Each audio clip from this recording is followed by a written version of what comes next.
Salut à toutes et à tous, je m'appelle Noé Jacomet et vous écoutez Nouveau Paradigme, le podcast qui explore les problèmes et les courants de pensée qui parcourent notre société, sans tabou et sans préjugés. Alors nouvelle discussion avec Position Revue dans l'épisode d'aujourd'hui. Au cas où vous l'auriez raté, l'épisode précédent était le premier de cette série qu'on va faire ensemble, donc autour de Spinoza. En l'occurrence, la discussion que vous apprêtez à écouter porte principalement sur la question de la liberté, chez Spinoza évidemment, mais pas que, puisque c'est un débat vaste en philosophie, et comme dans le précédent d'ailleurs, et c'est tout l'intérêt de discuter avec un membre de la revue Position, vous verrez que évidemment on fait à nouveau dialoguer Spinoza et Marx. Par ailleurs, on parle aussi un petit peu des débats contemporains sur le libre arbitre, le déterminisme, le compatibilisme, et à nouveau on a essayé de définir un petit peu les termes quand on pouvait, mais je peux pas vous garantir que dans le feu de l'action, on n'ait pas oublié de donner 2-3 définitions. Si c'est le cas d'ailleurs, je suis désolé, j'ai eu un commentaire à ce sujet sur le précédent épisode qui me disait qu'il fallait faire gaffe à ça, et d'ailleurs on essaye, mais encore une fois, sur le moment, c'est pas toujours évident d'y penser. Quoi qu'il en soit, je pense qu'à minima, si le premier épisode vous a plu, celui-ci devrait pas vous décevoir non plus, et donc sans plus attendre, voici le second épisode de cette série de discussions thématiques autour de Spinoza, avec Position Revue. De nouveau, merci d'avoir accepté cette seconde invitation et bienvenue dans Nouveau Paradigme. C'est une série, je rappelle, qui est consacrée à Spinoza. Et dans l'épisode d'aujourd'hui, on va se pencher sur les questions liées à la liberté chez Spinoza, ce qui veut dire qu'on va parler de déterminisme, de libre arbitre. On va parler aussi de compatibilisme, on y viendra. On va essayer de définir un peu tout ça. C'est des thématiques qui sont présentes dans toute l'œuvre de Spinoza, mais qui sont quand même surtout apparentes dans l'éthique, et notamment dans les deux dernières parties de l'éthique. Je pense que peut-être pour commencer, ce qui serait pas mal, c'est qu'on parle un petit peu du concept de conatus, qui a son importance dans la question de la liberté et des limites de la liberté chez Spinoza. Peut-être je te laisse un peu réagir déjà là-dessus, et puis moi je rajouterai aussi des précisions au fur et à mesure. Et d'ailleurs, ouais, j'avais une question là-dessus, parce que la dernière fois on en a un tout petit peu parlé. Est-ce que tu peux me rappeler, parce que j'ai pas réécouté, mais dans le premier épisode, tu m'avais donné une définition un peu, enfin une traduction un peu spécifique de conatus, et je l'ai pas retenu. Oui, alors c'était dans un commentaire de Jean-Michel Muglioni, qui a travaillé sur Spinoza, et qui a fait pas mal de commentaires là-dessus. En fait, conatus, normalement, on le traduit souvent par effort. Je sais pas si c'est Si, carrément. l'effort pour persévérer dans son être. Ouais. D'autres gens vont plutôt... Il y a d'autres... comment dire, il y a d'autres traductions qui sont un peu plus, on va dire... objectives, qui vont moins mettre l'effort à ce côté un peu subjectif. Tu vois, il y a un côté volonté qui est, à mon sens, pas forcément une bonne traduction chez Spinoza. Donc il y a l'idée de tension, et moi j'avais vu chez Muglioni la traduction par plénitude, c'est vraiment assez différent, qui est une forme de où on n'est pas une aspiration voilà, c'est pas vraiment une aspiration à persévérer dans son être, c'est on va dire une capacité plus ou moins on va dire pleine, plus ou moins adéquate, et l'idée d'adéquation chez Spinoza est fondamentale. Et donc le conatus va être finalement cette plénitude plus ou moins plein, plus ou moins vide, dans la capacité à persévérer dans son être. Voilà. Quelqu'un qui ne persévère pas dans son être ou qui va se faire disparaître, c'est quelqu'un qui a extrêmement peu de ressources internes, d'adéquation à lui-même, et donc qu'on peut considérer comme vide. Voilà. Et quelqu'un qui se déploie, qui persévère dans son être, est quelqu'un qui est rempli de l'intérieur, qui est plein, qui est cause adéquate de soi-même, chez Spinoza. Et moi j'aime bien cette logique-là, parce que je trouve que souvent on confond des fois Spinoza et Nietzsche. Alors on pourra en parler. Mais c'est marrant, j'allais te poser la question, ouais. Effectivement, par rapport à la volonté de puissance, je suppose. Voilà, et justement par rapport à cette volonté qui est subjective, qui est une aspiration, et qui va un peu où la volonté elle-même chez Nietzsche va déterminer deux sortes de gens. Il y a des gens qui sont presque même dénués de volonté, alors que chez Spinoza, le conatus, il existe, c'est l'essence de toute chose, il existe pour tout le monde. Tout à fait. Et effectivement, il a une plus ou moins de plénitude, plus ou moins de capacité, plus ou moins de puissance, mais il n'y a pas de gens qui ont du conatus et de gens qui n'en ont pas. Voilà. Donc c'est pour ça que j'aime bien cette traduction-là, de se dire que chaque chose a une essence qui est un conatus identique, une sphère vide identique, et qui effectivement au contact des autres sphères va se vider, va se remplir, et il y a des sphères plus ou moins remplies, et donc plus ou moins fortes, puissantes, et et agissante, contrairement à chez Nietzsche où cette volonté de puissance va plutôt différencier, va plutôt être une essence en elle-même et va plutôt différencier des êtres impuissants et des êtres puissants. Ouais, c'est intéressant, j'avais pas retenu, mais c'est vrai que c'est très bien, parce que c'est assez différent au final. Moi, les traductions, je connais, alors il y avait effectivement l'effort, mais le problème de l'effort, c'est qu'il y a, déjà, il y a ce que tu évoquais, mais il y a aussi dans la notion d'effort, en tout cas dans la définition courante, il y a quand même aussi un aspect de souffrance un peu, tu vois, Exactement. Et or, en fait, ça, c'est pas tellement corrélé à la notion de conatus. Et puis, une autre traduction qui est aussi imparfaite, je trouve, c'est celle d'élan. J'ai parfois vu parler d'un élan. Et tu vois, c'est pareil, je trouve que c'est pas tout à fait. Je trouve qu'au final, effectivement, plénitude, c'est pas mal du tout, parce que ça décrit assez bien cette idée que, effectivement, toute chose en est pourvue, et qu'elle peut, elle peut se réduire ou s'augmenter en fonction de différents, différents aspects. Bon, on va y venir un peu après.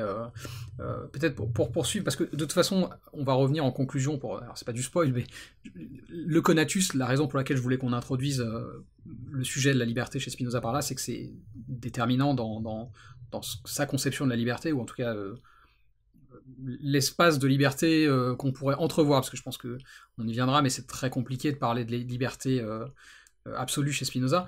En tout cas, la raison pour laquelle je voulais en parler, c'est qu'on va probablement conclure là-dessus. Mais pour poursuivre, il me semblait aussi important de peut-être parler un petit peu de déterminisme et de le distinguer de ce qu'il n'est pas et de ce avec quoi il est souvent confondu, qui est le fatalisme. Parce que, je sais pas pour toi, mais de mon expérience, quand on se positionne là-dessus, et en particulier quand on parle de déterminisme, il y a des gens qui vont dire, en fait, finalement, si on suit cette logique jusqu'au bout, tout est prédéterminé, il n'y a plus aucune raison d'agir. On peut presque en fait se laisser porter, puisque on aurait presque un genre de destin déjà établi.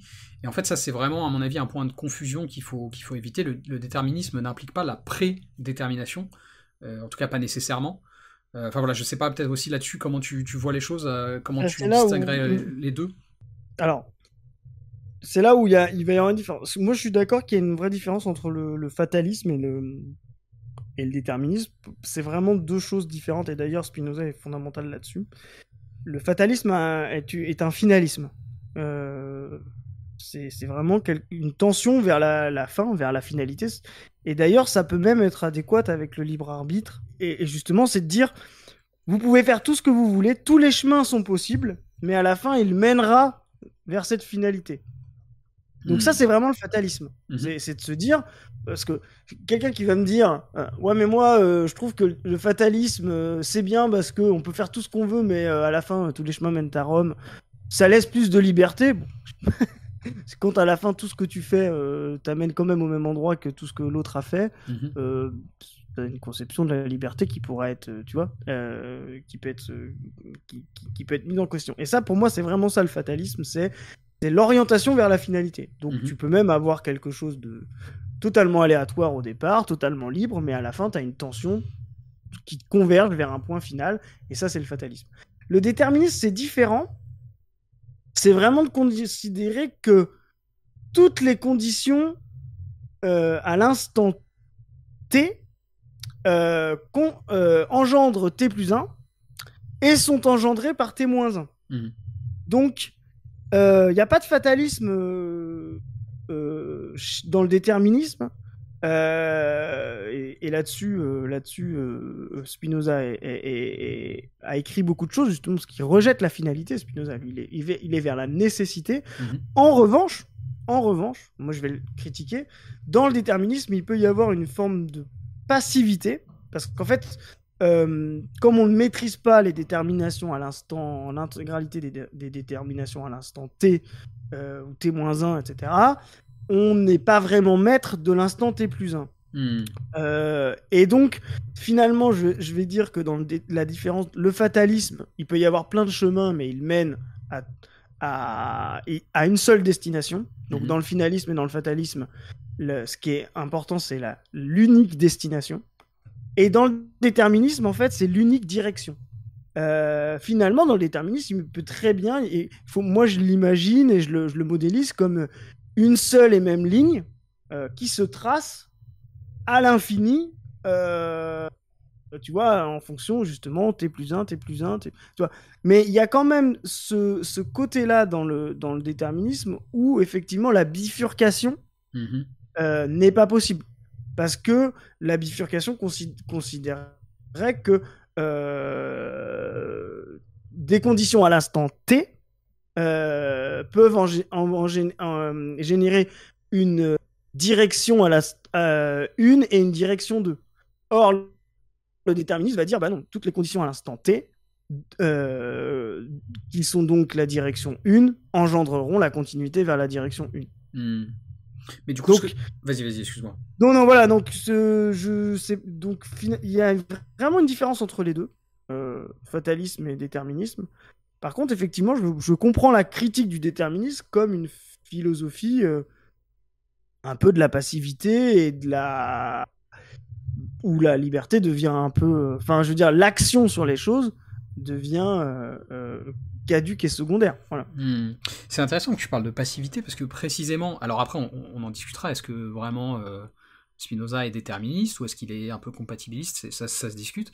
Mais en tout cas, ce qui est sûr, c'est que par contre, clairement, la passivité, c'est pas du tout l'essence de la philosophie de Spinoza. Au contraire, l'activité, à mon avis, rentre dans les différentes choses qui constituent la vertu au sens large. Et après, là, on revient un peu sur tout le débat démonistique et tout ça, mais moi, je trouve ça étonnant que tu le formules comme ça. Est-ce que c'est lié aussi à, comment dire, disons, aux conséquences psychologiques pour les agents d'une certaine compréhension du déterminisme, ce que tu décris là? Alors, tu sais, on a défini dans la première émission moi je fais une différence entre l'activité et l'action, tu vois. Et je considère vraiment que Spinoza est un philosophe qui n'est pas de la passivité. Il peut y avoir des formes déterministes de la passivité, mais Spinoza ne l'est pas. Et on va parler de la liberté. La liberté chez Spinoza existe et est une conquête. C'est la différence de l'autre point de vue. Donc l'activité est centrale, justement, ne serait-ce même que dans cette conquête-là, dans cette maximisation. Donc, Spinoza n'est pas un philosophe d'un matérialisme total, mécaniste, physicaliste, où il dirait nous sommes mus par des agents.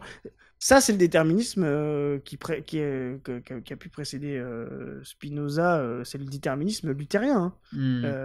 Les gens qui pensent que la religion est centrée autour du libre arbitre parce qu'ils considèrent que l'augustinisme a fondé le libre arbitre, à juste titre, même si il faudrait interroger la version du libre arbitre chez Saint-Augustin, qui n'est pas tout à fait la même chose que le libre arbitre libéral qui naît après. Mais par exemple, la philosophie luthérienne, protestante, est ultra déterministe. Chez Luther, vous pouvez... il y a Luther utilise comment il s'appelle, ça va me revenir le concept, le serf arbitre, il appelle ça Luther. Ok, voilà. d'accord. Donc il a écrit un traité à propos du traité du serf arbitre, voilà. Et donc voilà, Luther considère que c'est une philosophie complètement, voilà, et pour Luther t'es agi par les volontés divines, tu vois. T'es agi, quoi. Et là t'as un déterminisme absolu. C'est pas le cas chez Spinoza. Voilà, c'est pas le cas chez Spinoza. Il y a de la tension entre les deux. Ouais, ce que va faire Spinoza, par contre, il va dire, il va s'opposer. Alors, à mon sens, on pourrait en discuter. Pas une lecture forcément la plus fine de Descartes, et pourtant c'est un très grand lecteur de Descartes, mais je pense qu'à un moment donné, il y a aussi des enjeux. Je vais faire le bourdieusien, mais un peu des enjeux de lutte dans un champ entre les deux, mais c'est possible.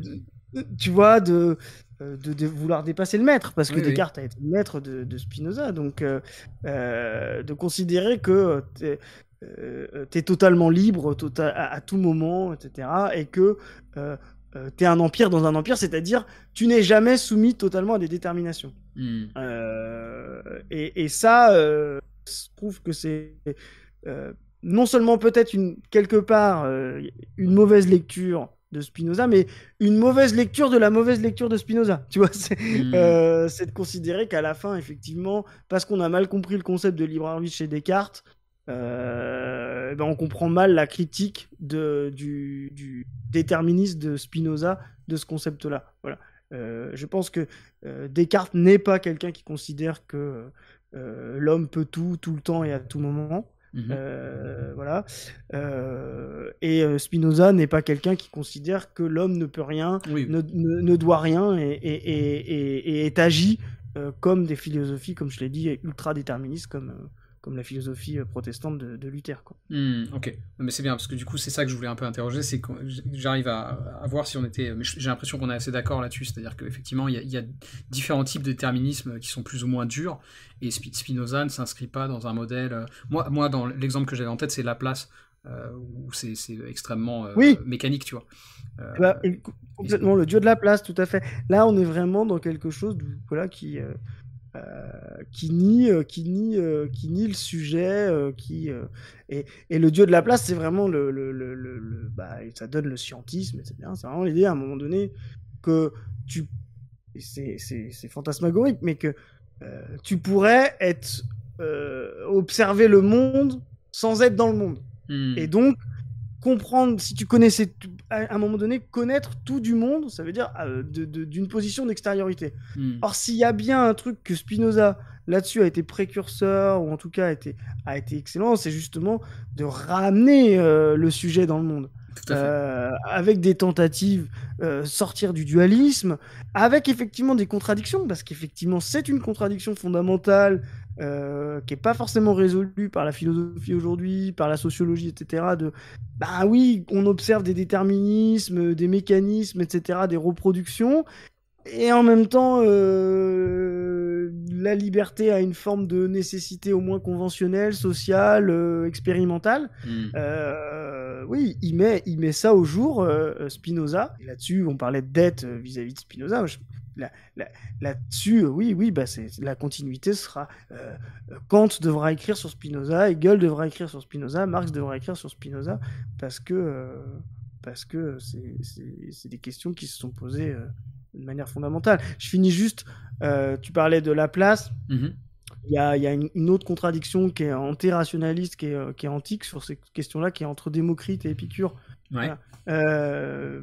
Pour info, Marx a fait sa thèse. D'accord. a fait sa thèse universitaire sur le matérialisme et le déterminisme de Démocrite et d'Épicure. Voilà. Ok, je connais pas du tout. Et donc, du coup, c'est pour ça que c'était un très grand lecteur de Spinoza. Parce que justement, Démocrite va plutôt être penseur d'un matérialisme qui peut créer un chemin vers le physicalisme, le mécanisme, et ensuite jusqu'à la place, comme tu viens de... Voilà, il y a ce cheminement-là.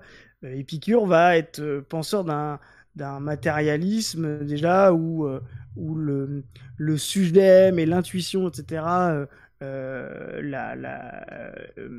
et va être fondamental, contrairement à Démocrite. Donc ça, c'est assez intéressant. Ok, effectivement. Très bien. Je suppose que c'est consultable, cette thèse ? Oui, ça doit se trouver assez facilement. Peut-être même qu'elle est sur marxiste.org. J'essaierai de trouver une source. Ouais. Ok, ouais, je mettrai ça en description. Ouais. Oui, ça devrait énormément t'intéresser. Ouais, carrément.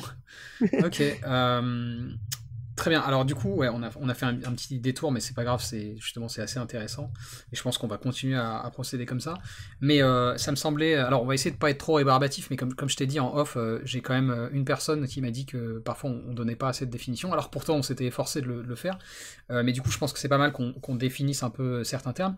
Et donc justement un des termes qui est centraux et qu'on a déjà d'ailleurs évoqué, c'est le terme de libre arbitre. Donc c'est une expression un peu pompeuse qui représente d'ailleurs différentes choses à différentes époques. Hein. Tu as parlé de Saint-Augustin. Évidemment, la version de Saint-Augustin n'est pas strictement équivalente au sens dans lequel on l'entend aujourd'hui.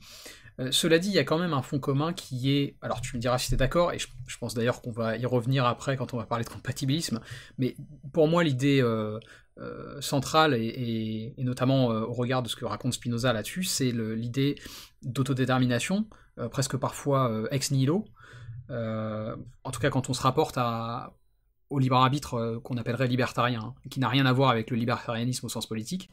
Donc il y a l'idée d'autodétermination, et puis souvent, ça s'accompagne aussi de l'idée qu'on aurait pu agir différemment. Tu vois, l'expérience de pensée un peu classique, je t'apprends rien, c'est tu prends telle ou telle décision, et ensuite tu te demandes si en gros, si on rembobinait l'univers et qu'on le remettait dans l'état exact où il était au moment de la prise de décision, est-ce que j'aurais pu agir différemment?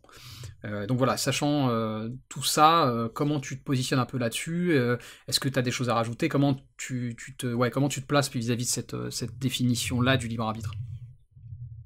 Alors, c'est compliqué. C'est compliqué. Je pense déjà que la représentation en elle-même de le point de jonction de toutes les déterminations, etc., connaissant n'est pas un objet donné, mais est déjà un effet de construction du sujet. Donc c'est déjà une vue de l'esprit, un exercice de l'esprit de dire si je revenais à ce moment-là, est-ce que je pourrais faire autrement? Parce qu'en fait, on n'est jamais conscient. Le sujet, la conscience du sujet individuel n'est jamais est toujours en action. On ne fait jamais des points d'arrêt, des arrêts sur image. C'est comme un film. Bien sûr, bien sûr. Voilà. Oui, non, c'est très limité, mais c'est une expérience de pensée, tu vois. Oui, mais justement, il faut interroger, à mon sens, aussi cette expérience de pensée. Je pense que c'est aussi déjà en elle-même une expérience qui est non pas un rapport, on va dire, objectif au monde, mais qui est vraiment, pour moi, vraiment un exercice de subjectivité. Voilà, donc je ne crois pas que, effectivement, tout est réduisible en ce que j'ai dit, hein, et d'ailleurs, c'est un peu la critique que fait Kant. Hein. Effectivement, si T n'a comme possibilité que T-1, alors T a comme possibilité T-1, -1, donc T-2, donc T-13 milliards d'années, tu vois ce que je veux dire? Les conditions initiales de... Voilà. Ça, c'est quelque chose qui me semble faux, donc ce déterminisme-là. Ensuite, considérer, effectivement, et là en tant que marxiste, on ne peut pas non plus considérer que à chaque instant, tout est ouvert, tout est possible, parce que voilà, la philosophie marxiste est une compréhension des contraintes, des conditions et une explication de l'histoire et des faits sociaux. Donc il y a des lois, hein, faut dire les choses telles qu'elles sont. Mais dans le marxisme, il y a l'expression des possibilités. Voilà. Et donc, effectivement, moi, j'ai plutôt été dans la position où le sujet est toujours dans des tensions vers des possibilités qu'offrent les situations concrètes, les situations historiques. Voilà. Et il y a des possibilités plus ou moins, on va dire, limitées. Il y a des projections plus ou moins cohérentes et d'autres incohérentes. C'est là où le critère de la conscience chez Marx va être fondamental. La conscience de classe, la conscience possible, etc. Mais si on doit revenir, voilà, pour moi, dans le marxisme, les sujets ont toujours le choix entre des possibles. Un problème a toujours, on va dire, plusieurs solutions possibles, limitées. Il n'a pas une infinité de solutions possibles. Il a toujours plusieurs solutions possibles. Et si on va aller un peu plus loin, chez Marx, il y a un peu ce sens de l'histoire. Enfin, pas ce sens de l'histoire en termes de direction, mais il y a toujours une possibilité qui est aussi contenue dans les conditions de classe, etc. Mais d'orienter vers plus ou moins de progrès, plus ou moins de conservatisme, plus ou moins de réaction, etc. Donc, à un même problème, chez Marx, il y a plusieurs façons d'y répondre. Il n'y a pas une infinité de moyens d'y répondre. Justement, c'est ce qui fait que c'est un matérialisme et pas un idéalisme, et que il y a une explication causale, des contraintes, des conditions, parfois des déterminations, mais il n'y a jamais un fatalisme non plus chez Marx. Il n'y avait pas de de fatalité j'en sais rien, à résoudre la crise libérale dans le fascisme ou dans le nazisme en Allemagne dans les années 30, il y avait des conditions et des sujets qui ont plus ou moins bien lu les événements et qui ont plus ou moins bien, effectivement, là, décidé et choisi face à des conditions concrètes et qui ont décidé de résoudre un problème de telle ou de telle manière. Pour l'expliquer, mais où effectivement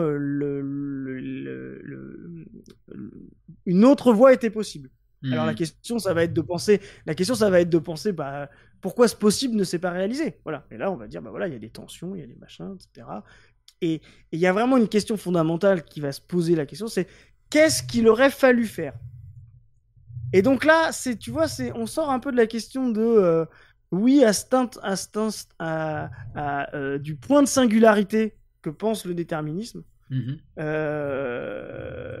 Parce qu'il n'y a pas de point de singularité dans la vision marxiste, il y a un mouvement, il y a une dynamique, il y a une action. Donc, on n'est jamais dans un point de singularité, on est dans un espace mouvant dynamique où on va dire, voilà, qu'est-ce qu'il aurait fallu faire à cette période, plus ou moins longue, plus ou moins intense, etc., pour ne pas que ça se produise. Voilà.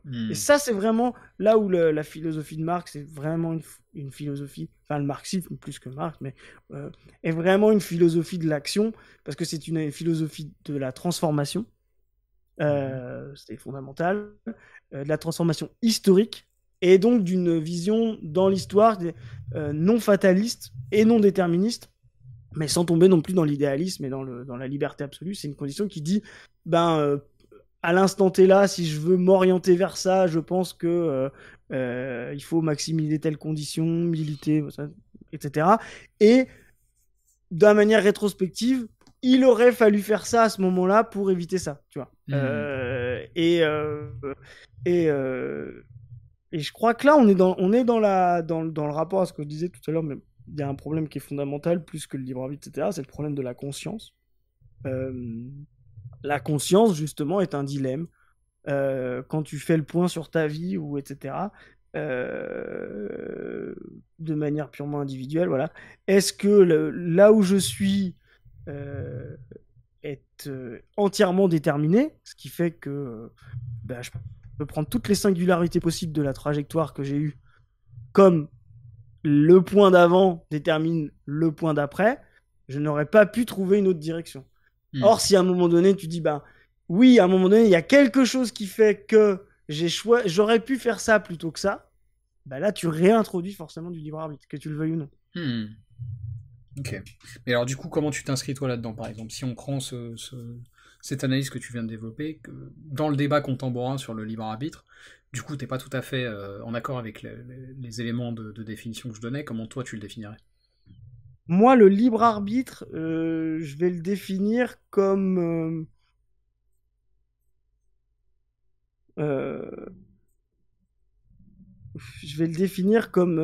les potentialités, le maximum de compréhension d'une situation, d'un sujet. Voilà. Et donc la capacité à agir. Pas forcément à faire des choix et à agir, c'est-à-dire un sujet, le libre arbitre politique, etc. C'est la maximisation de la compréhension du problème, problème que tu vis, et donc la maximisation de ces résolutions et des choix à faire, des choix actifs à faire pour pouvoir le résoudre. Voilà. Et je crois que le libre arbitre, c'est cette capacité-là de la conscience à faire le point, d'ailleurs on parlait de point déterministe, à faire le point et à partir de ce point, à se donner un projet. Voilà. Donc si on réfléchit, c'est une capacité purement cognitive, mais assez fondamentale, et qui va entraîner tout un tas de choses, etc. Donc moi, vraiment, pour moi, le libre arbitre, c'est vraiment un effet de la conscience, quoi. Donc c'est une capacité de la conscience développée de l'espèce humaine, enfin voilà, en tout cas des grands singes que nous sommes. Voilà, c'est une nouvelle capacité comme d'autres animaux vont avoir des ailes ou des sens spécifiques. Et cette conscience-là est fondamentale avec justement l'expression du libre, avec la logique du libre arbitre. Voilà. Cette conscience qui est capable de réflexivité, de faire le point, c'est-à-dire de prendre du recul sur une situation, etc., oblige justement à se penser comme à l'extérieur de cette situation et comme libre et comme agissant sur cette situation. Et c'est ça qui a donné des capacités extrêmement puissantes de l'humanité dans sa conquête du monde, dans la rationalisation du monde, etc. Donc, oui, le libre arbitre, voilà, ça va être la capacité à agir. La capacité, et d'ailleurs, si on, si on regarde bien, effectivement, c'est une notion qui peut être très, très complexe, mais ça peut être aussi une notion un peu vraiment là-dessus. Alors, c'est pas du tout un gage de vérité, mais aussi partagé, quoi. C'est-à-dire ben, ça veut dire que quand tu définis le libre arbitre, quand on dit quelqu'un qui est libre, c'est quelqu'un qui peut agir, ben c'est assez évident, quoi. Tu vois, c'est assez incontestable comme définition. Et tu peux la creuser. C'est pas simplement une opinion, etc. Tu peux la creuser. Et là, du coup, tu peux même rejoindre Spinoza. Bah, c'est ce que j'allais dire. C'est-à-dire que, alors par contre, je pense qu'il y aurait un débat sémantique parce que pour moi, c'est ce que tu décris là, ça se rapproche de la liberté chez Spinoza. Oui, tout à fait. Mais j'appellerais pas. Alors après, oui, c'est un débat sémantique un peu à la con, mais j'appellerais pas ça du libre arbitre parce que je suis vraiment attaché à ce débat mais qu'on va évoquer après quand on parlera de compatibilisme, qui est parce que en fait, factuellement, alors il appelle pas ça libre arbitre Spinoza, mais il dit bien qu'il n'y a pas de liberté de la volonté, pour dire les choses comme ça, tout en prenant lui-même une forme de liberté dans la dernière partie de l'éthique. Donc, je sais pas, ouais, c'est... Bah, en tout cas, moi, ce qui m'a marqué là dans ce que tu dis, c'est que l'aspect... disons que la volonté d'agir et la conscience, tout ça sont des choses qui sont aussi très spinozistes à mes yeux. C'est-à-dire que la liberté qui est la finalité de l'œuvre de Spinoza, elle est... comment dire, elle est subséquente à des choses qui sont très similaires à ça. Qu'est-ce que t'en penses? Mais complètement. Et c'est la philosophie, et c'est la question fondamentale au-delà de ça, de l'époque et des classes et de l'insertion dans le monde social dans lequel est Spinoza. Spinoza va répondre à Descartes. Et Descartes est centré aussi sur ça.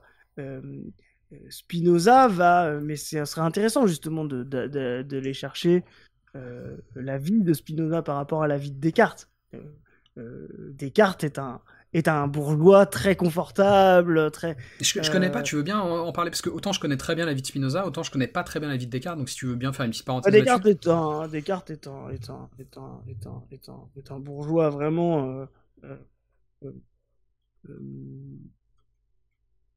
on va dire prospère, quoi, voilà, et donc il est vraiment inséré dans cette classe sociale qui se développe sous le féodalisme. Il est de la petite noblesse, tu vois. Voilà, et il est vraiment inséré dans cette classe en développement qui prend de plus en plus de pouvoir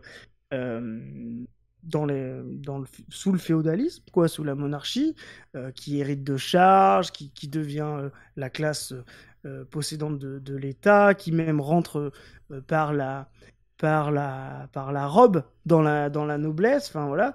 Et du coup, cette classe-là, bah, par son développement, de manière voilà, dialectique, prend aussi beaucoup plus de place dans la compréhension du monde.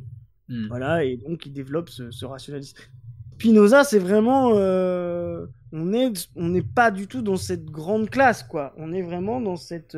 Voilà, aujourd'hui, c'est pas juste pour finir, mais aujourd'hui, Descartes serait considéré comme un grand bourgeois, quoi. Tu vois, voilà, donc... avec ce qui va avec, hein, les hautes études, l'orientation vers l'avenir, tu vois. Voilà, et donc ça donne justement chez Descartes cette impression de liberté totale. Parce qu'effectivement, il est inséré dans une classe qui, à cette époque-là, semble être capable de tout. Spinoza, si on regarde bien sa trajectoire, il est un peu c'est plus compliqué.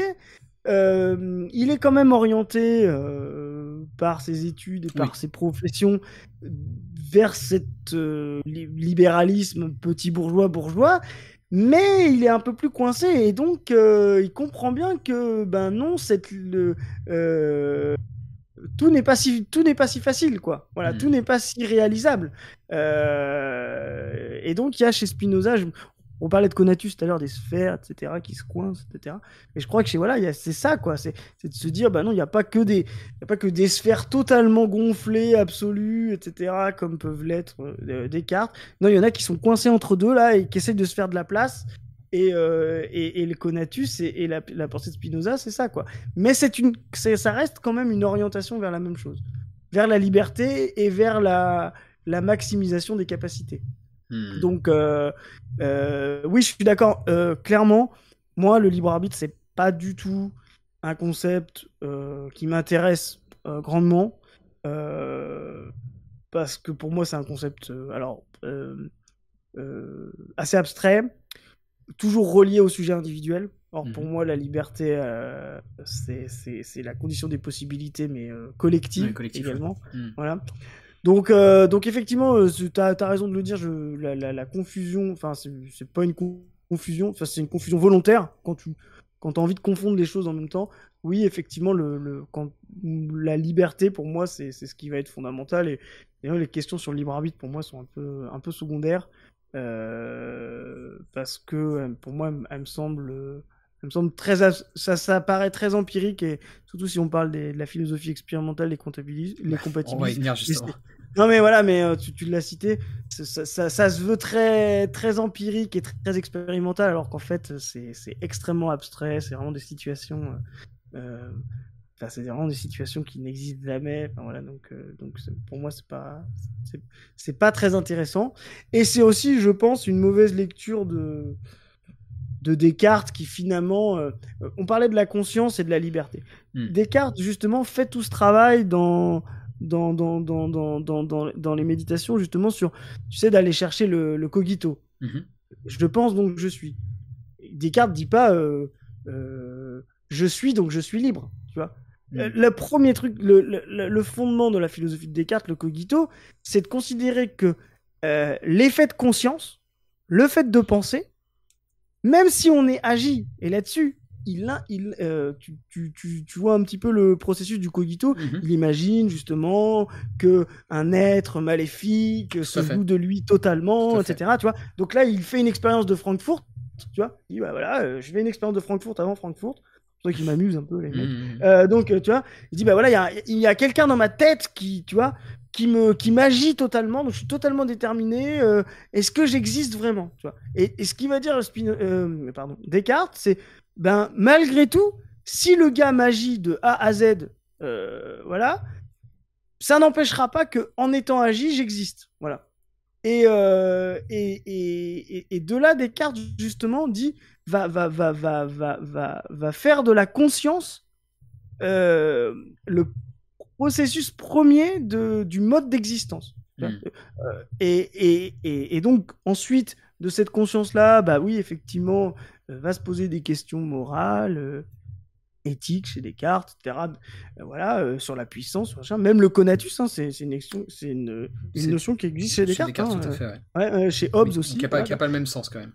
Non, pas tout à fait, mais tu vois, comme quoi il y a des vraiment des choses. Mais tu vois, chez Descartes, c'est quelqu'un qui part de la conscience.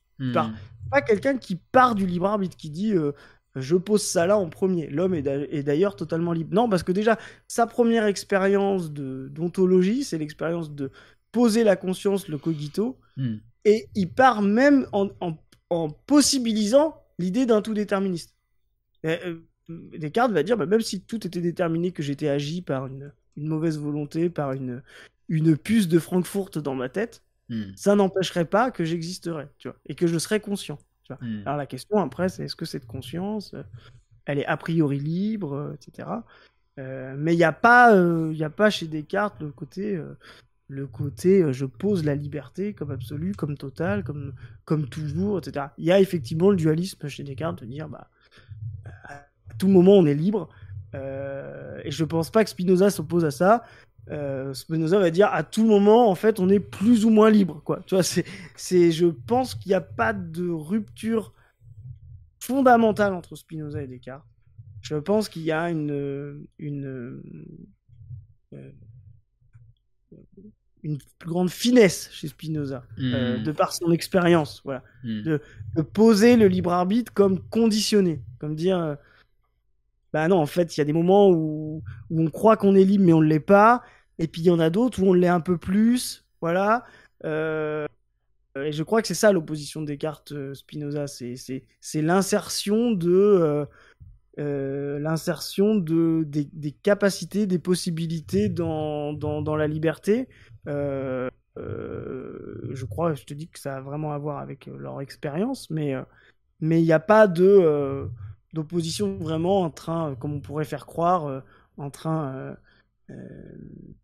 libertarianisme absolu chez Descartes, qui justement ferait l'inverse du point déterministe, tu vois, le point déterministe qui dit, bah, voilà, à l'instant T, comme tout est conditionné, l'instant T plus 1 est forcément prévisible, enfin, tu vois, il n'est pas prévisible, comment dire, empiriquement, mais il l'est ontologiquement, tu vois.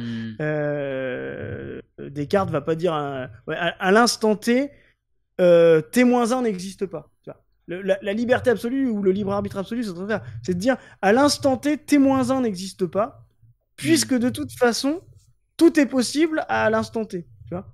Donc ça voudrait dire qu'en fait, tout ce qu'il y a avant est contingent. Tu vois. C'est pas non plus la vision de Descartes de considérer que tout ce qui précède T est contingent. Je ne pense pas que ce soit la vision de Spinoza non plus, de dire tout ce qui précède T entraîne T plus 1. Tu vois. Non, je suis d'accord, je pense qu'il y a une... il peut y avoir effectivement presque une théâtralisation de l'opposition entre les deux qui est réelle, hein, dans l'éthique. À certains moments, Spinoza critique Descartes, mais comme tu l'as dit très bien au début de la conversation, Spinoza, dans une certaine mesure, est un disciple de... il a étudié beaucoup Descartes, et moi je dirais même d'ailleurs que Spinoza est un plus grand cartésien que Descartes. Moi, mais c'est ce que je voulais dire quand je parlais de la finesse. Moi, il y a vraiment chez lui le côté attention René, tu vas trop vite en besogne. Ouais, c'est ça. Non mais tu vois, je suis d'accord. Tu vois, qui dit t'as pas tort, mais là tu passes trop vite, quoi. Tu vois, genre, tu vois, moi j'aime beaucoup ça, et d'ailleurs dans le marxisme on va retrouver ça. T'as le gars qui dit ouais, dans cette situation-là, Noé, t'aurais pu faire ce que tu voulais, d'accord. Là, tu dis, ouais, j'étais quand même attaché à une chaise, tu vois, voilà, j'avais une puce de Francfort dans la tête, je suis pas sûr, tu vois.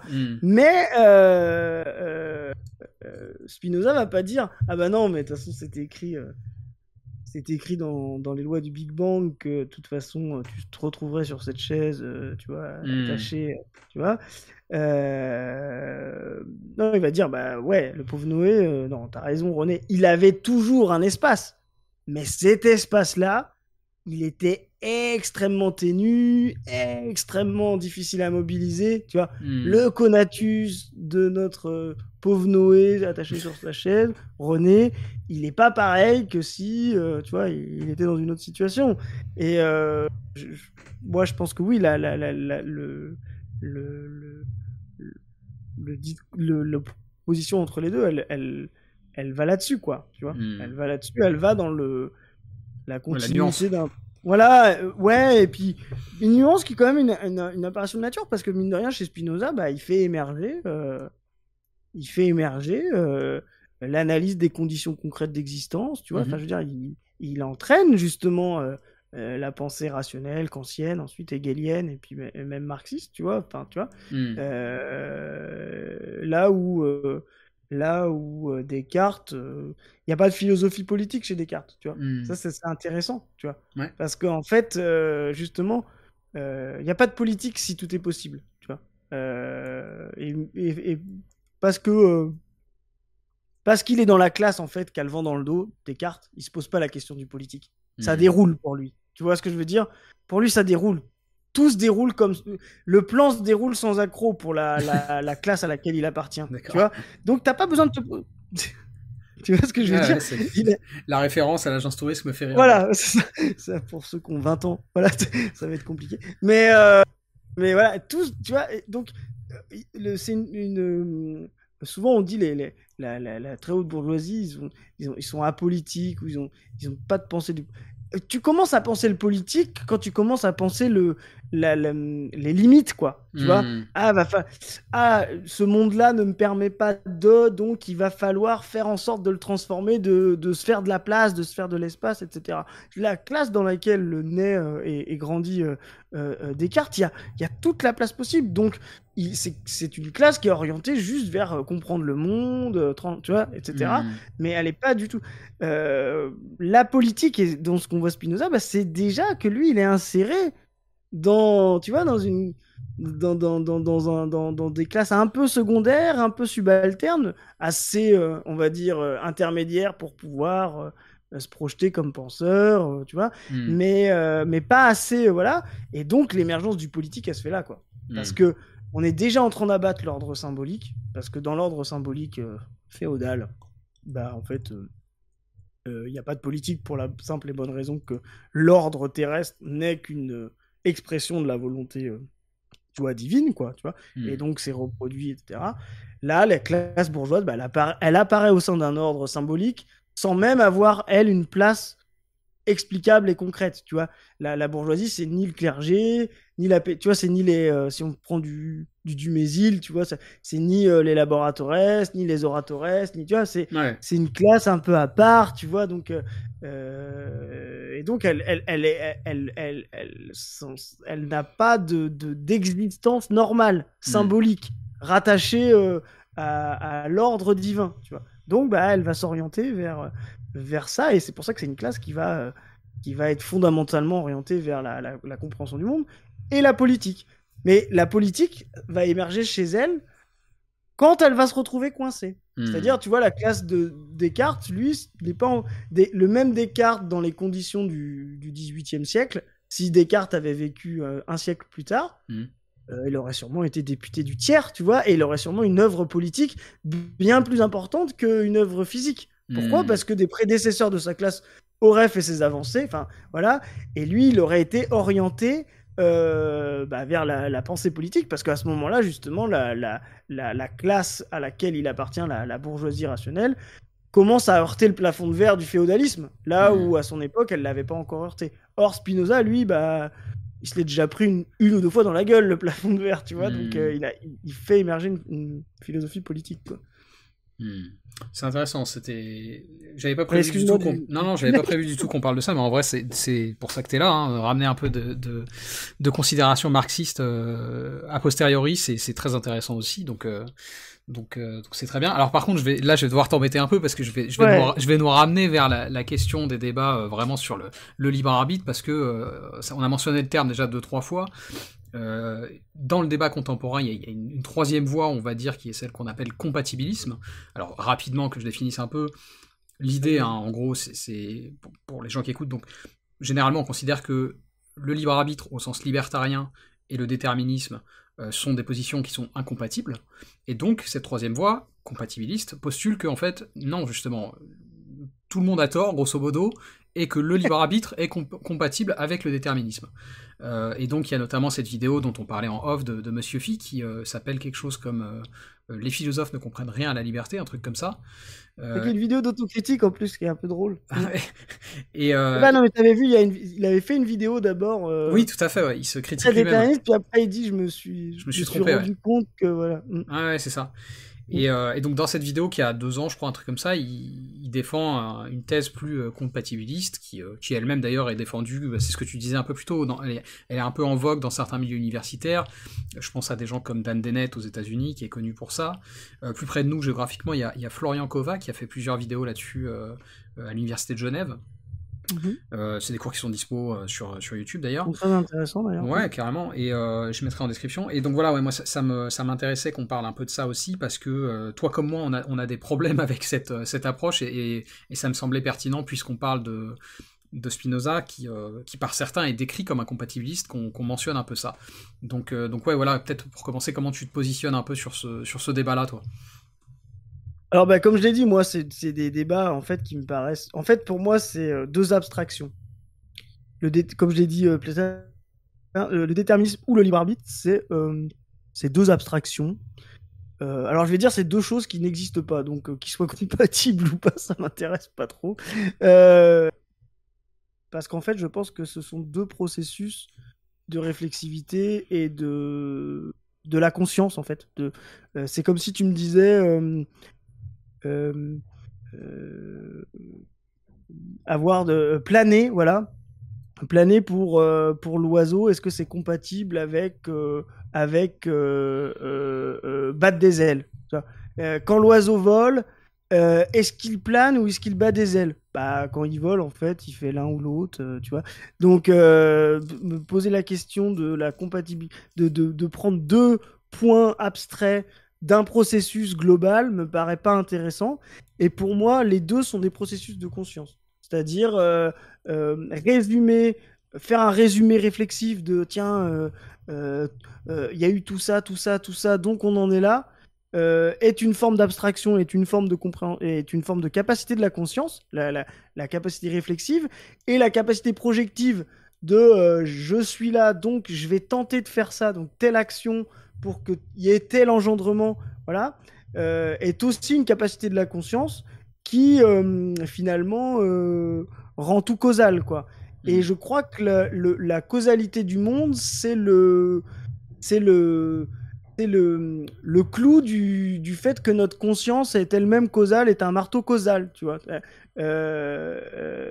Et ça donne des capacités de compréhension, parce que ça donne des capacités d'abstraction et de compréhension des choses et de signification, ce qui permet de maîtriser la nature. Et donc d'agir sur elle. Voilà, parce que pour moi, c'est ça la philosophie la 11e thèse de Marx, pour moi, est fondamentale. C'est pas juste un slogan. Le but n'est pas d'interpréter le monde, c'est de le transformer. Voilà, la causalité est efficiente. C'est pas une opinion. Elle est plus efficiente que le mode de connaissance, on va dire, métaphysique ou scolastique, etc. Non, elle est plus efficace. Mais elle est encore contenue dans nos capacités de développement historique et biologique. Tu vois, c'est une forme de capacité maximale d'une capacité, on va dire, préconsciente qui est déjà, enfin, d'une capacité, on va dire, physique, le développement du cerveau, voilà, etc. Enfin, l'apparition d'Homo sapiens, tu vois. Et puis son développement historique fait qu'à un moment donné, il y a une maximisation de la réflexivité causale. Ça donne justement la compréhension du monde causal par la causalité. Ça donne aussi des limites, tu vois. Qu'est-ce qui se passe quand on utilise la causalité depuis 400 ans? On commence à voir des phénomènes dans la physique quantique, tu vois, qui répondent pas vraiment à la causalité. Mais voilà, on a aujourd'hui des expériences en fait physiques sur la matière primordiale, etc. On voit que la causalité n'est pas centrale en fait, et c'est donc un mode rationnel qui est pas adapté à la description. Donc, et puis même du coup, on a développé des modes de compréhension maintenant qui sont pas forcément purement, on va dire, légalistes. Quand je dis légaliste, tu vois ce que je veux dire, il y a des lois de l'univers, oui, quoi. Bien sûr. Voilà, on a des modes de connaissances qui sont probabilistes aujourd'hui. Enfin, et le probabilisme, c'est justement la gestion du hasard. Tu vois, c'est justement la gestion de la contingence et de la possibilité. C'est de dire, puisqu'il peut se passer autant ça que ça, tu vois, ça peut très bien être un phénomène purement comment dire, une loi indéterministe de l'univers, puisqu'il peut se passer autant ça que ça, bah il y a autant de chances qu'il se passe ça que ça, donc on va gérer avec cette incertitude-là, tu vois. Donc, et donc là, bah, on n'est plus sur des phénomènes de causalité, on est sur des phénomènes de maîtrise, voilà. Donc pour moi, le libre arbitre, c'est la même chose que le déterminisme. Pour moi, c'est une autre abstraction du déterminisme. C'est l'abstraction opposée au déterminisme, c'est la capacité de tout faire tout le temps, à tout moment. C'est aussi abstrait que de penser le déterminisme. Et en fait, et pour moi, genre, du coup, ces deux abstractions-là ne relèvent pas du tout finalement ne servent à rien, parce que si tu comprends bien, elles ne disent rien sur les choses et sur l'histoire. Alors, les choses, elles disent des choses sur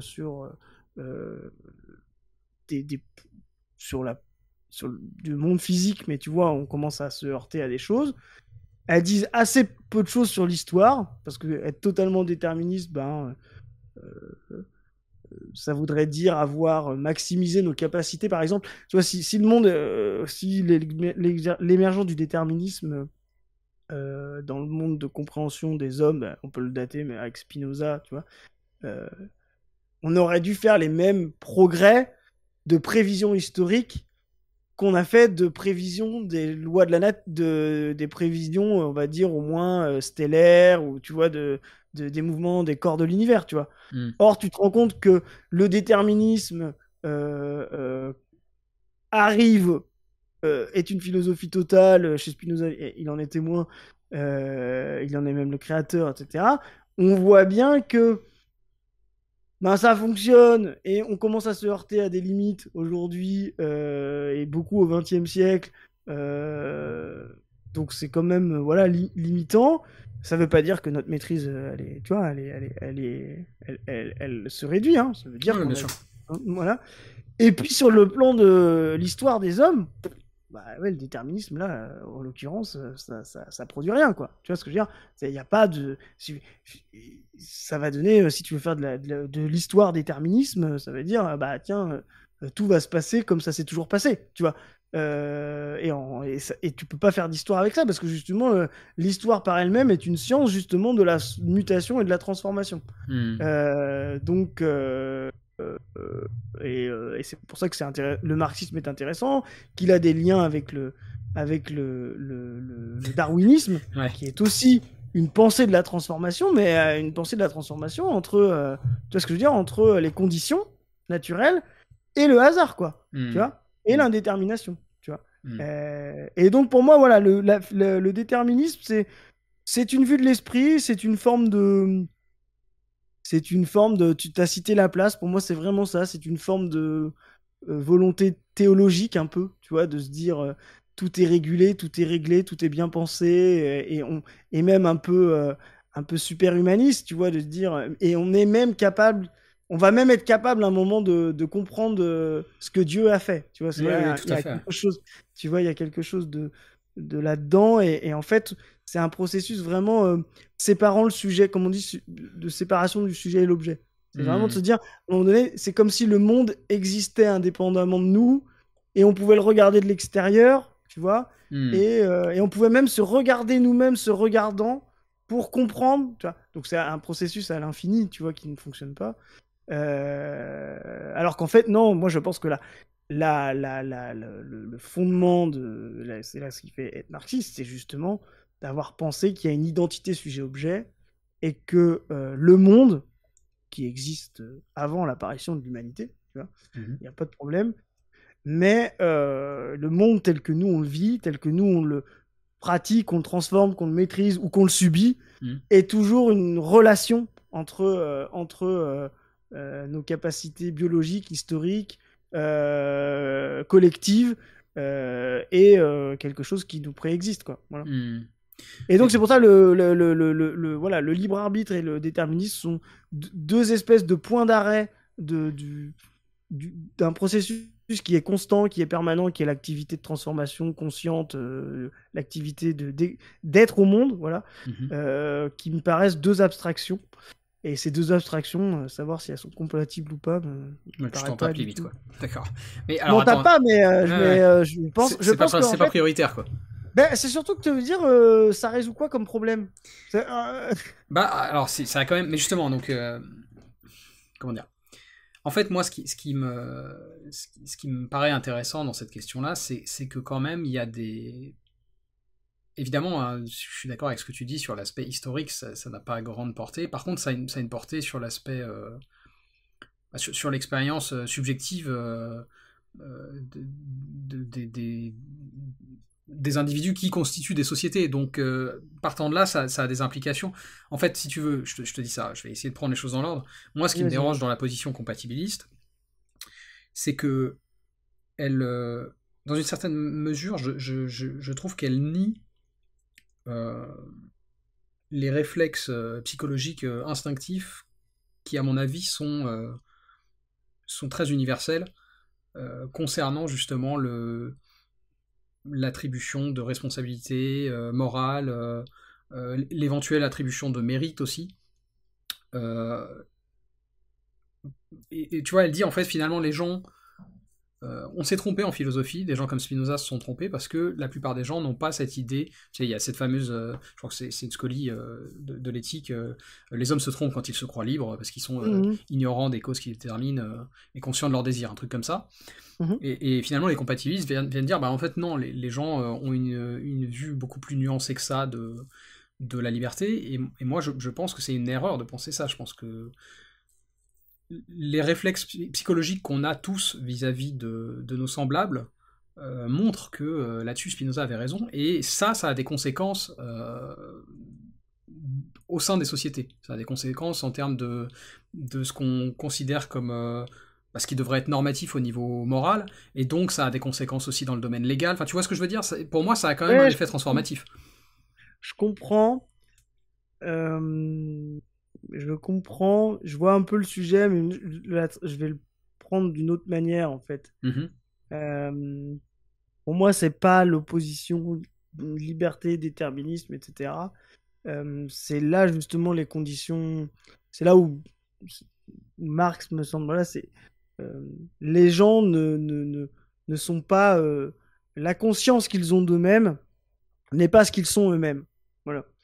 Donc c'est pas une question en fait finalement de liberté, de mérite, qui moi me semble des notions finalement beaucoup plus historiques.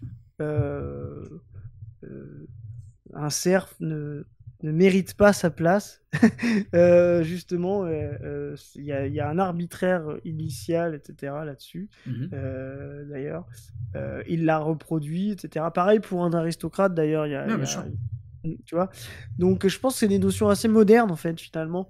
Le mérite, etc. Ah, le mérite, Et c'est une notion très moderne, oui, oui. voilà, tu vois. Donc, je pense que c'est plutôt des. Donc je pense que c'est ce qu'il faut interroger, c'est plutôt l'inverse, c'est plutôt de se dire ce n'est pas cet instinct du libre arbitre ou le marxisme ça va être ça veut dire ce n'est pas cet instinct du libre arbitre ou du déterminisme ou du non déterminisme qu'il va falloir interroger pour comprendre les structures sociales, c'est plutôt de se dire quelles structures sociales font qu'on ait l'impression que ça existe, tu vois. Et effectivement, dans un monde orienté vers conditionné par les classes et leur opposition, dans un monde où les ressources sont rares, indisponibles pour tous, où il y a de la pénurie, où il y a du chaos dans le marché, des fois il y a de l'abondance, des fois il y a de la pénurie, etc. Bah effectivement, et c'est là où le marxisme, il va y avoir cette notion-là de fonctionnalité. Effectivement, le mérite devient une fonctionnalité de la société. C'est de se dire, celui qui a, c'est qu'il le mérite, tu vois. Et donc la réinterrogation du mérite, nous en tant que marxistes, moi je vais pas remettre en question la notion de mérite pour pouvoir m'attaquer au modèle social. Je vais plutôt dire, cette fonctionnalité du mérite, ouais, elle a eu une efficience dans le développement des forces productives. Ouais, si tu me dis le mérite c'est toujours nul ou toujours bien, pour moi c'est des choses qui n'ont aucun sens, c'est des logiques abstraites et morales. Moi je vais te dire, oui, sorti de la guerre, quand il a fallu reconstruire le pays et qu'il y avait un développement des forces productives, il y avait une forme de transformation de la société où le mérite trouvait une forme de débouché concret, tu vois, il y avait une transformation des classes sociales, les gens passaient de la paysannerie à l'ouvrier, de l'ouvrier à la classe moyenne, tu vois ce que je veux dire? Ça a permis effectivement de développer les forces productives avec d'autres contradictions, hein, c'était pas le paradis sur Terre, Ouais, etc. bien sûr. Voilà.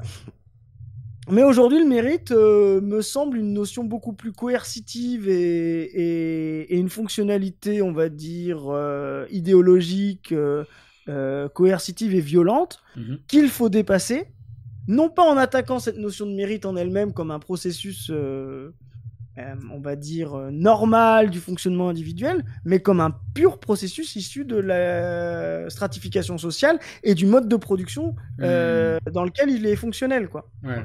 C'est intéressant parce que du coup, en fait, ça nous amène aussi sur les débats qu'on peut avoir maintenant sur matérialisme, idéalisme. Alors, au sens politique, on va dire, moi, on en a un peu parlé aussi, j'ai fait une vidéo là-dessus, mais qui n'était pas directement liée à ça, parce que justement, pour moi, c'est un peu une tromperie d'utiliser idéalisme en ce sens-là, mais on peut s'en accommoder. Si je comprends bien ce que tu dis, c'est en fait, pour toi,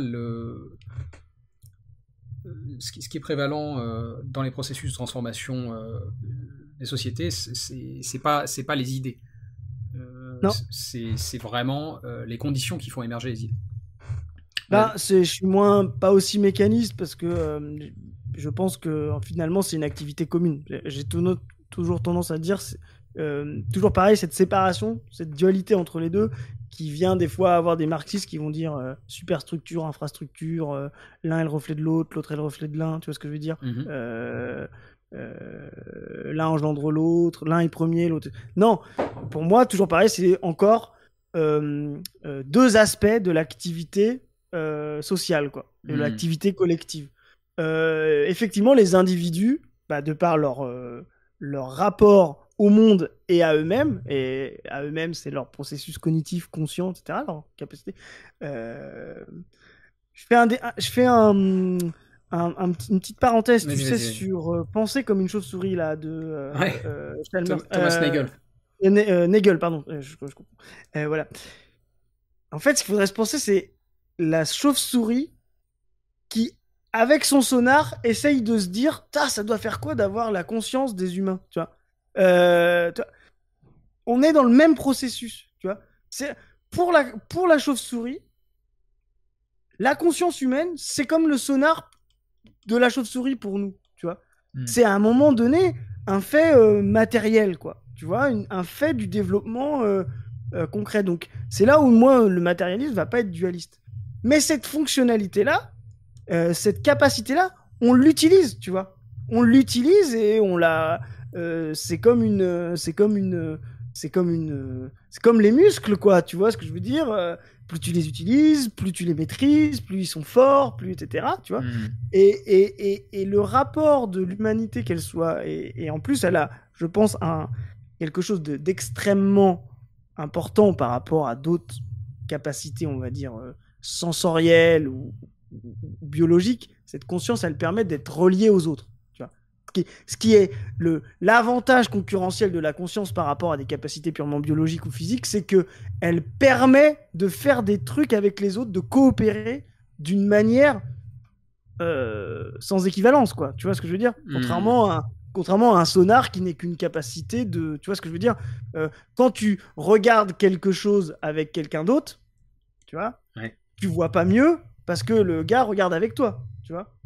C'est seulement quand tu vas regarder ensemble et que tu vas commencer à confronter ce que toi tu vois avec lui, ce qu'il voit. Donc c'est en passant par la conscience que tu vas voir des choses que tu ne voyais pas avant, tu vois. Mais c'est pas l'addition des deux processus de vision qui font ça. Par contre, l'addition des deux processus de conscience et l'échange que ça va créer va donner un sujet collectif, vous deux qui regardent quelque chose, et l'expérience que tu vas avoir de regarder, je sais pas, les étoiles ou machin, etc., en le regardant à deux et en échangeant sur cette vision, le fondement de cette relation, ça va être la conscience, voilà. Et là, tu vas avoir une expérience différente de si tu avais regardé tout seul, tu vois. C'est pour ça que les êtres humains passent leur temps à s'échanger de « t'as écouté ça, t'as vu ce film, etc. » On est dans des sociétés... Personne n'est passionné par le cinéma ou l'art sans jamais en parler à autrui. Où tu te dis, mais il est fou, lui, en fait, il fait ça tout seul dans son coin depuis 30 ans. Ça paraît pas normal, tu vois, comme processus. Tu vois, d'avoir des expériences de vie purement individuelles. Bon, c'est une parenthèse, pourquoi je dis ça ? Parce qu'effectivement, c'est ça le matérialisme, c'est de partir effectivement de ce qu'on est matériellement sur le plan concret, réel, biologique et social. Les deux vont en même temps. Il n'y a pas de primo, etc. Et donc, comme tu l'as dit, les idées et les conditions, c'est deux aspects du processus de transformation et d'agir dans le monde de l'humanité. Oui, effectivement, tu vas te dire à un moment donné, je considère que la société est capitaliste, elle a telle forme de développement, donc je suis communiste. Tu vois, les deux sont corrélés. Est-ce que Marx comprend le capital parce qu'il est d'abord communiste, devient communiste parce qu'il a d'abord compris le capitalisme? On n'en sait rien, tu vois. Si tu regardes bien le développement de Marx, il comprend des processus capitalistes dans ses manuscrits quand il est jeune. Il écrit le manifeste du Parti communiste. Donc il est militant et puis il redevient vraiment scientifique du capital. Tu vois, tout ça, c'est un processus, on va dire, total, voilà, où les idées et les conditions concrètes sont deux formes de concepts significatifs qui vont pouvoir désigner des choses et puis faire des analyses, des compréhensions, mais qui dans la réalité sont toujours imbriqués sont toujours deux aspects d'un processus de transformation collectif total, quoi. Tu vois. C'est là où le marxisme est aussi un monisme. Et là-dessus, on peut rebondir sur Spinoza en disant, bah oui, Spinoza a postulé ça également, tu vois, ce côté que, bah non, les idées et le corps, effectivement, il y avait deux manières de les appréhender, etc., mais qu'à la fin, des idées sans corps et des corps sans idées, chez Spinoza, ça n'a aucun sens. Ça n'a pas de sens, ouais. Tout à fait. Tout à fait, bah, c'est bien, t'as fait parce que j'allais te dire, tu me fais un carjacking marxiste, mais c'est bien, t'as fait le pont avec Spinoza. Non, en vrai, en plus, c'est très bien, je pense que ça intéressera notre auditoire, donc c'est très bien, et puis encore une fois, c'est pour ça que t'es là aussi. Mais du coup, ouais, pour conclure, parce qu'on est déjà à plus d'1 heure d'interview et de conversation, pour conclure, je voulais revenir un petit peu justement sur ce qu'on avait évoqué en off, d'essayer de boucler un petit peu avec la fin du débat sur la liberté chez Spinoza, parce que l'éthique donc se conclut là-dessus, la dernière partie de l'éthique, la 5e, c'est sur je sais pas si on peut parler d'une vraie liberté, une voie vers la liberté chez Spinoza. J'aime bien appeler le processus de libération. Tu vois, oui, ouais, c'est pas mal, ouais. Et donc voilà, justement, je voulais qu'on parle un peu de ça, qu'on essaye de définir un peu la conception spinozienne de la liberté, parce qu'il y a un peu cette idée reçue chez certains que il n'y aurait aucun espace de liberté dans sa pensée. Or, c'est pas vrai. On est évidemment dans un paradigme qui a certains aspects déterministes, mais qui comporte aussi moi, je dirais qu'il y a le projet en fait de Spinoza, c'est de montrer justement la voie qui mène vers une forme de liberté.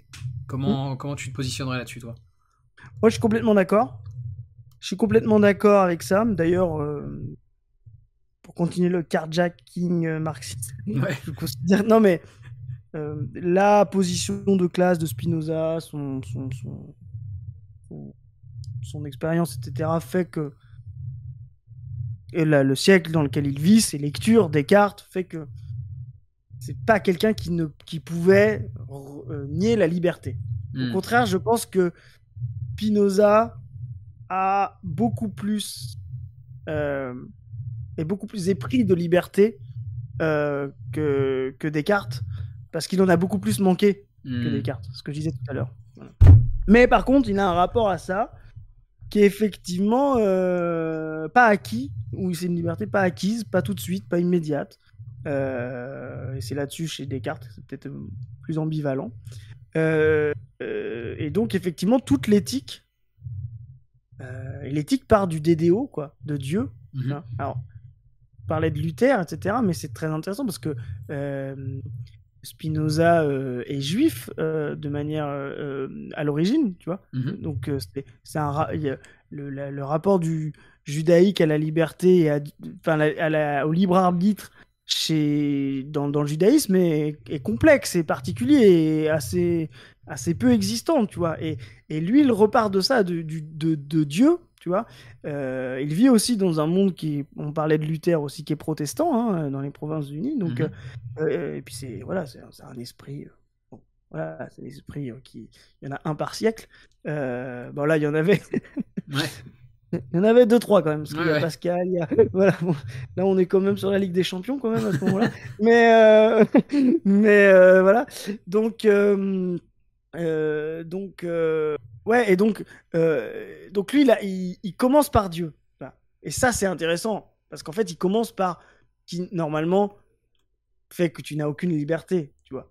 Si le monde est Dieu, tu vois, l'éthique commence par ça, tu vois. Il pose Dieu et il dit, bah voilà, il y a ça, il y a la substance, et il y a le monde sans nous, et il va développer, voilà. Et toute l'éthique, sa première partie, c'est ça, c'est de dire, voilà, tout ce qui est nécessaire, la nécessité, c'est fondamental, tout ce qui est nécessaire est là, et nous, on n'est qu'une partie de cette nécessité, il développe, etc. Et puis, petit à petit, il dégage un processus, effectivement, de libération. À partir de cette nécessité, cette compréhension de cette nécessité, il y a une éthique, il y a une maximisation de soi, il y a une béatitude. C'est là où, justement, c'est vraiment là où, justement, il y aura un dépassement, une contradiction chez Marx. S'il y a vraiment un truc vraiment fondamental de différence de processus de libération, chez Spinoza, le processus de libération, c'est connaître, c'est vraiment la connaissance, quoi. C'est vraiment, c'est même à la rigueur de se comprendre soi-même déterminé. Tu vois, il peut y avoir cette truc-là, c'est de dire, c'est pas moi qui décide, mais je sais exactement qui c'est qui tire les ficelles derrière. Tu vois, enfin, il y a un côté, tu vois, il y a un côté. Il y a une part de ça, ouais. Tu vois ce que je veux dire? Il y a un peu un côté paradoxal de dire, ok, tu vas me mettre une tarte, mais je l'avais vu venir. Tu vois, ok. Tu vois, il y avait. Mais il y avait un côté, tu vois, et on en a parlé, tu vois, il y a un côté, effectivement, tu sais, petit Dieu, quoi. Tu vois, je comprends les nécessités totales, etc. Et dans toute la processus de. Et effectivement, il y a un côté, chez Spinoza, un peu cynique, enfin, pas cynique, un peu. Je comprends cette possibilité de libération, tu vois, par la connaissance. De se dire, je ne peux rien. C'est pas ce que dit Spinoza, parce que ça va être le deuxième mode de connaissance. Mais à la rigueur, je ne peux rien, mais je sais tout. C'est déjà mieux que je ne peux rien, mais je ne sais rien. Tu vois, ouais, je sais que tu vois, Spinoza, c'est le mode premier de connaissance empirique, c'est je ne peux rien, puis je ne sais rien. Tu vois, voilà, t'es limité. Deuxième mode de connaissance, mode rationnel, c'est je peux rien, mais je sais les trucs, tu vois. Puis après, le troisième mode, il est un peu plus compliqué parce qu'il y a l'intuition qui revient dedans. C'est ça, ouais. Mais en même temps, qui est à moitié rationnel aussi. Voilà, exactement. Donc il y a un côté, je sais rien, et je peux peut-être un peu des trucs, tu vois. Mais en tout cas, ce qui est sûr, c'est que tu changes pas le monde avec Spinoza. Ça, pour moi, c'est là où j'ai fait mes super textes avec Paduring, etc. Je pense pas que tu changes le monde avec Spinoza. C'est pour ça que ça peut pas être une pensée de l'histoire, ça peut pas être une pensée de la transformation, ça peut, tu vois. Il y a effectivement. Je pense que je comprends, ouais. Mais enfin, vas-y, je te laisse terminer. Tu vois, non mais. Et c'est pour ça que je pense que voilà, des gens qui ont remobilisé Spinoza, comme peut-être un peu Althusser, comme Bourdieu, ou comme des marxistes à la fin du 19e siècle, c'est à chaque fois pour insister sur le poids des structures, tu vois. C'est à chaque fois, mais avec de la finesse, avec une compréhension très fine des mécanismes de reproduction, etc. Mais à chaque fois, ils ont mobilisé ce truc-là. Et quand il a fallu à un moment donné dire, bah, comment on va les faire tomber ces structures-là, ou comment elles vont tomber, ben, tu vois, Althusser, il est dépassé, quoi. Il dit, bah, c'est un processus sans sujet, à un moment donné, ça va tomber, voilà, etc. Tu vois, t'as du messianisme chez Plekhanov, qui était très spinoziste. Ah, bah oui, le mouvement du prolétariat, tu vois. Voilà. Tu vois, et et moi, les gens qui me disent j'adore Bourdieu et Spinoza, je leur réponds normal, tu vois. Normal, tu vois. Vous êtes face à deux personnes qui vénèrent le processus de connaissance, qui le maîtrisent, qui le font très bien, qui comprennent les structures très finement. Je veux dire, par exemple, moi, je critiquais Bourdieu voilà, sur la même manière que je vais critiquer Spinoza, je vais lui faire la même critique sur sa compréhension des trucs. Mais je veux dire, Bourdieu, plein de fois, je pense à ses travaux sur les chants, etc. Quand tu vois deux collègues au boulot se battre pour des conneries, tu te dis, il n'y a aucune rationalité là-dedans. Puis en fait, tu comprends voilà, que c'est un truc de chant. Là, tu te dis, bah ouais, là Bourdieu, il est fort, tu vois. Là, il a compris, quoi. Tu vois. Donc, et pareil, quand je comprends, quand Frédéric Lordon dit, j'ai mobilisé Spinoza pour comprendre les batailles entre la BNP Paribas, etc. Bah oui. Ouais. Non, mais tu vois, parce que tu comprends, parce que c'est des mécanismes, effectivement, qui sont très descriptifs, qui sont très arbitraires, qui sont très tu vois, et ça fonctionne, quoi, tu vois. Mais en final, tu vois, par exemple, la description des banques que fait Frédéric Lordon avec Spinoza dit rien des contradictions du système bancaire. Il dit quelque chose de son fonctionnement, mais il dit rien de ses contradictions et de la manière aussi dont on va les transformer ou dont on peut les transformer, tu vois. Mais, tu vois, alors là, je voudrais juste, parce que je pense que c'est intéressant en vrai, parce que à mon avis, c'est là où on a un petit désaccord, c'est que moi je dirais, en fait, je suis d'accord, c'est-à-dire, ça dit rien des processus de transformation. En fait, moi je dirais collectif. C'est ça où, pour moi, collectif, tout à fait. Collectif. Pour moi, Spinoza, c'est bien une philosophie de la transformation individuelle. Tu vois, et c'est là où tout se joue, à mon avis. Là où Marx va être beaucoup plus collectif. Et donc après, oui, c'est la question. Est-ce que ça a du sens de penser qu'on peut transformer la société en transformant les individus? Je suis pas sûr non plus, tu vois. Et c'est peut-être là où justement on reboucle avec la question du développement personnel, tu vois. Est-ce que finalement ce processus de transformation individuelle n'est pas une forme de développement personnel? Ça se défend, franchement. Ben, je suis d'accord. Et moi, je trouve qu'effectivement... Et après, je pense qu'il y a du passage, tu vois. Il y a du passage... on est en 2023, donc on va pas faire qu'avec Marx ou qu'avec Spinoza. Moi, ce qui m'intéresse, c'est justement de se dire, bah, on a toute la, voilà, on a toute la série là, tu vois. On va pas on va pas regarder que la saison 1, Noé, tu vois. Donc,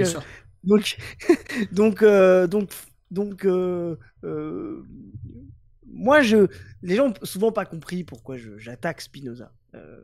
J'attaquais Spinoza. Bah, là, ils vont comprendre que je l'aime mieux. Mais en fait, parce que je comprends le retour à Spinoza dans la pensée politique des années 90, 2000, etc.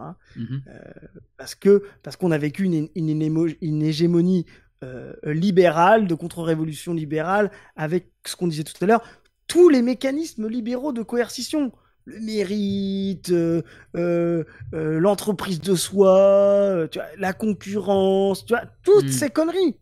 Donc à un moment donné, effectivement, face à ça, Spinoza, c'est le premier remède, quoi, tu vois. C'est le premier remède pour dire ouais, est-ce qu'on nous l'a fait pas un peu à l'envers, tu vois. Donc je comprends qu'il y ait ça, mais pourquoi moi je vais aller torser un peu le truc? Exactement pour ce que j'ai dit, parce que j'ai dit ok, à la fin vous allez comprendre qu'on vous l'a, tu vois ce que je veux dire, que tout ça n'est pas réellement fondé, enfin que tout ça est fondé, mais c'est pas si simple, tu vois. Mais la question maintenant de l'étape d'après, c'est de comprendre quelles sont les fondations de tout ça, tu vois. Et là-dessus, c'est là où je dis, effectivement, il n'y a pas de processus de transformation collective chez Spinoza, parce que Spinoza, à la fin, il y a quand même toujours tout ce qui est nécessaire.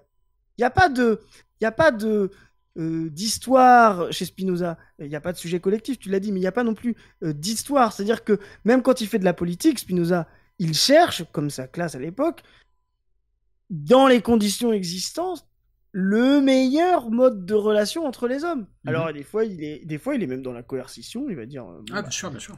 Voilà, ils sont trop cons, donc on va trouver des lois pour qu'ils agissent pas comme ils sont cons de base, tu vois. Voilà, je résume un peu, mais tu vois ce que je veux dire. Je suis d'accord. Donc voilà. Donc tu vois, il y a toujours le rapport de on fait avec, tu vois. Et la transformation, c'est de dire non, on va faire sans. On va faire sans.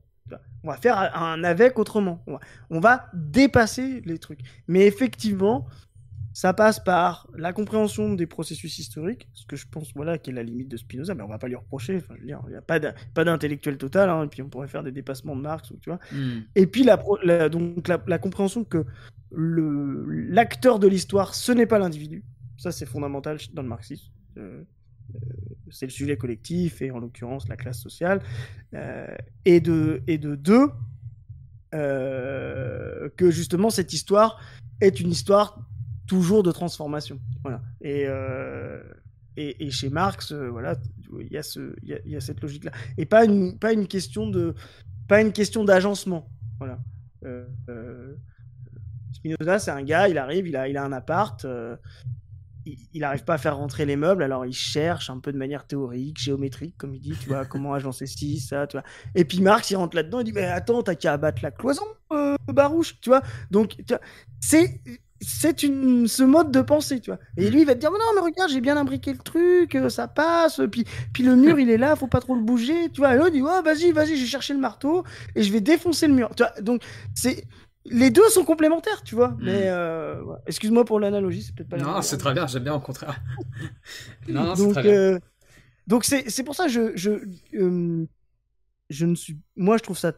Franchement, je trouve ça mieux. On parlait de développement personnel. Et toujours pareil, le rapport du collectif au sujet. Le sujet collectif, c'est comme j'ai dit tout à l'heure, hein, c'est un sujet de coopération des individus. Il y a un dépassement. Tu peux plus que ce que tu peux. Je veux dire, on parlait tout à l'heure d'un processus de regarder un ciel étoilé à deux. Voilà, cette expérience-là, c'est pas simplement l'addition de deux expériences individuelles.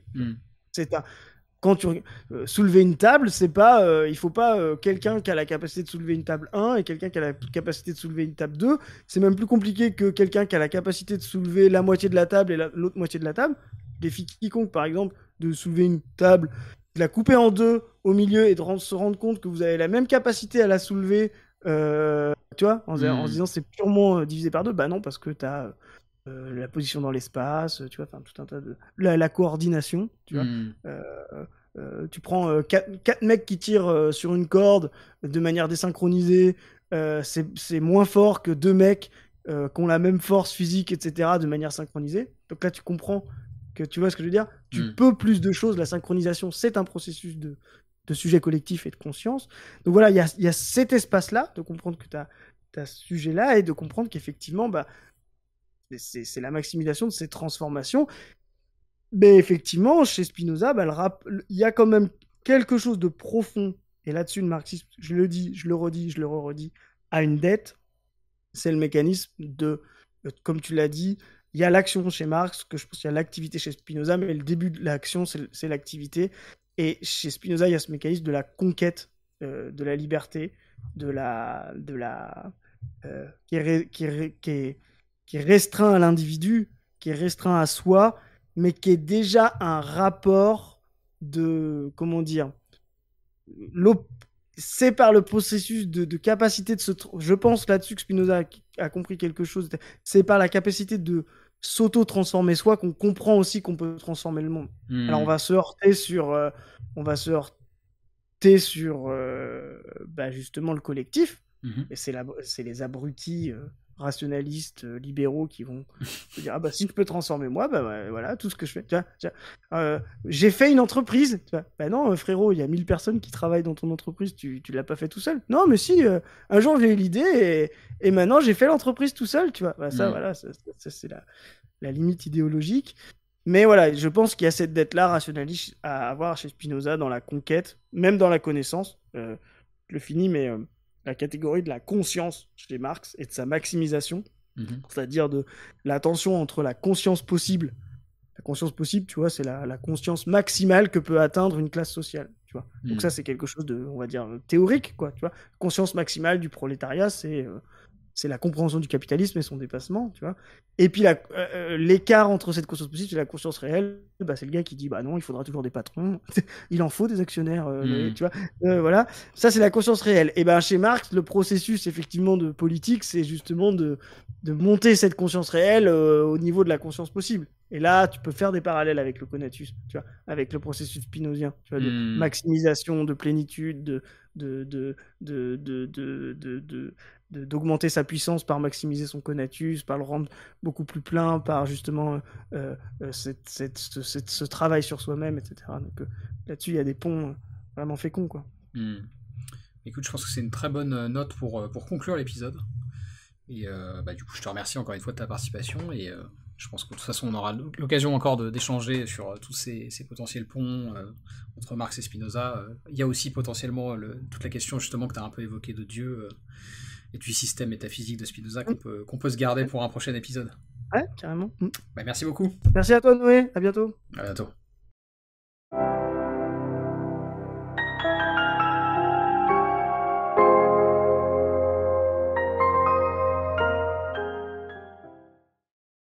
Si vous aimez mon travail et que vous voulez me soutenir, il y a plusieurs façons de le faire. Vous pouvez attribuer une note et suivre Nouveau Paradigme sur Apple Podcast, Spotify, Deezer et YouTube, ou bien vous pouvez simplement le partager à vos amis et vos proches. Le bouche à oreille aide toujours. Enfin, vous pouvez financer le podcast en vous rendant sur ma page Patreon ou Tipeee. Et quel que soit le soutien que vous m'apportez, merci. C'est vraiment grâce à vous que mon travail peut continuer à exister et se pérenniser.